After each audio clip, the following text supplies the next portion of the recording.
Genesis chapter 1, the account of creation. In the beginning, God created the heavens and the earth.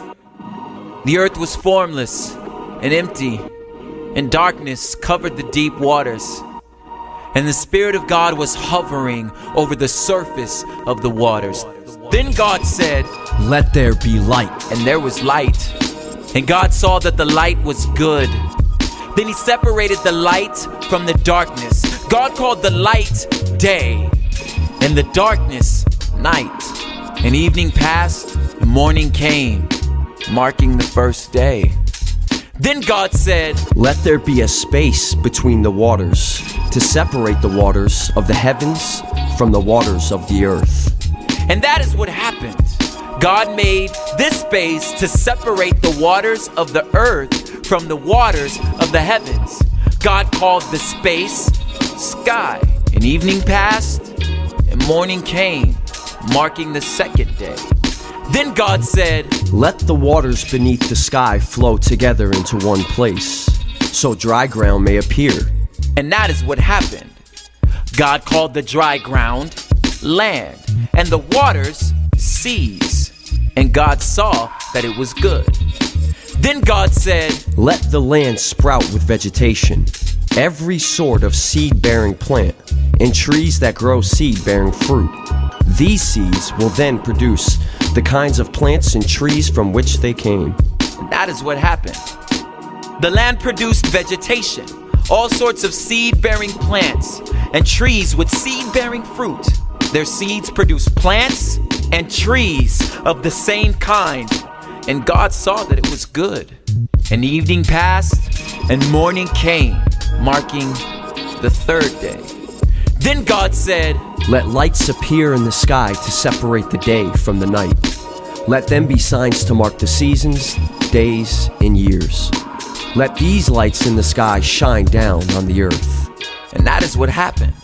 God made two great lights, the larger one to govern the day, and the smaller one to govern the night. He also made the stars. God set these lights in the sky to light the earth, to govern the day and night, and to separate the light from the darkness. And God saw that it was good. And evening passed, and morning came, marking the fourth day. Then God said, "Let the waters swarm with fish and other life.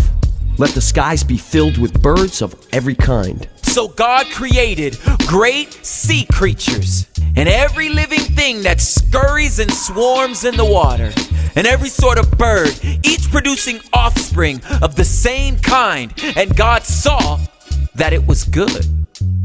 Then God blessed them, saying, "Be fruitful and multiply. Let the fish fill the seas, and let the birds multiply on the earth." And evening passed, and morning came, marking the fifth day.